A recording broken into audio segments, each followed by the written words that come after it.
Greetings, folks. Day 22 of the two-legged donkey derby race to the RS update. Look as the two-legged donkey derby gallops on. Four brave men and women, the forgotten survivors of Ireland's industrial and reformatory schools, are now on day 23 of their hunger strike for justice outside Dáil Éireann. I can't fathom out for the life of me how our TDs, senators and presidential wannabes can stroll past them like they're invisible. These are men and women who built this country from broken bones and shattered childhoods. Micheál Martin offered them a bed for the night. A bed? They didn't leave their beds in Kerry for a sleepover in Leinster House. They left to fight for the redress and services that Bertie Ahern himself promised when he was Taoiseach that they were entitled to. They even met Bertie Ahern on October the 4th, and he said he'd revert back to government and to Micheál Martin. And they haven't heard nothing since. Ireland's conscience is asleep at the wheel. Look, I'm begging now the Kerry TDs and ministers to intervene before it's too late. If you're from Kerry and happen to be up in Dublin, go down and meet them. Take a video and post it. Don't scroll past their suffering. Share it. This is a national disgrace. Meanwhile, on the RTE's reality circus, we saw Heather Humphreys' latest interview with Katie Hannon was so bad that you could nearly hear the sound of Fine Gael's campaign bus reversing over itself. It was a car crash interview. Katie, though, missed the golden opportunity and the golden question about why the council house was allegedly handed to Heather's first cousin Teresa, while over 200 families wait on the housing list in Longford. Look, Longford County Council and Blaheen working there have now gone radio silence in me since my data access request to get the full lowdown on this alleged house being given as priority to Heather Humphrey's cousin Teresa. Then Heather tells the nation, I made a mistake. A mistake? Heather appointed a supermarket owner on the board of the Museum of Modern Art. Next, she'll have the butcher curating the ballet and the postman running the Poetry Society. And as for her apology to Lucia O'Farrell, I'm sorry if she felt I didn't do enough. That's not remorse. That's ministerial manners 101. How to say sorry without actually saying sorry at all, in the hope that Lucia Farrell might vote for her as the next president of Ireland. You couldn't make this shit up. Look, as for Fianna Fáil's zombie candidate circus, we see and we know that Big Jim Gavins withdrew from the race, but you wouldn't know it from the thousands of posters that are still up. Rumour has it in Fianna Fáil that they want to hit the 12.5% quota so they can claim back €250,000 in election expenses. You couldn't make this shit up. As zombie candidate chasing ghost money for a ghost party, Fianna Fáil are fucked. A neighbour stopped me yesterday and said, Michelle, any chance you'd take down some of Big Jim Gavin's posters? I said, not a hope. Let the donkeys who put them up take them down. But folks, if I have to be honest, every time I see Big Jim's face staring down from the lamppost, I nearly feel sorry for the man.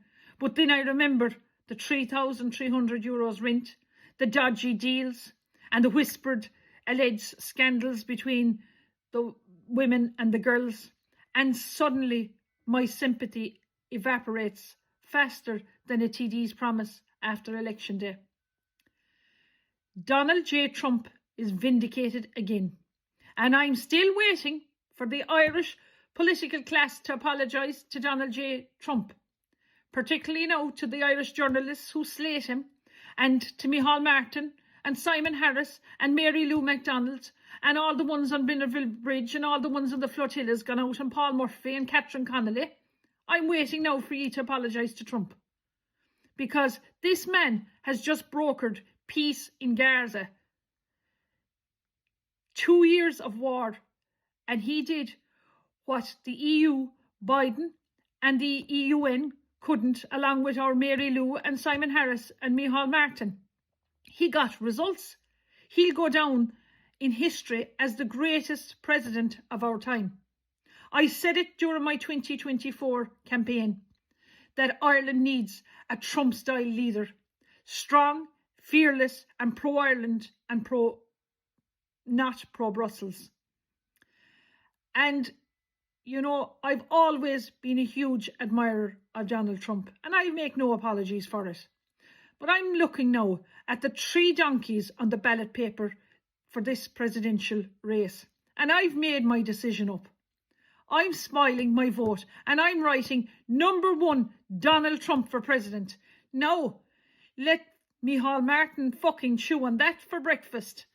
Meanwhile, back in the kingdom, Edinburgh House. Remember when I organised a peaceful protest during my campaign last year for the elections to stop Edinburgh House from becoming an iPass centre?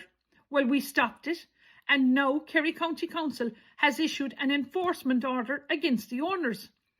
What did the owners do? But they tried to sneak in apartments, rent them short-term, and call it maintenance.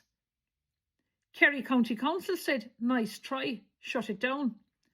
Now that's one in the win column for the people of Ballymac in Kerry. Now, what about Captain Kieran Kelly and the great Garda server drop?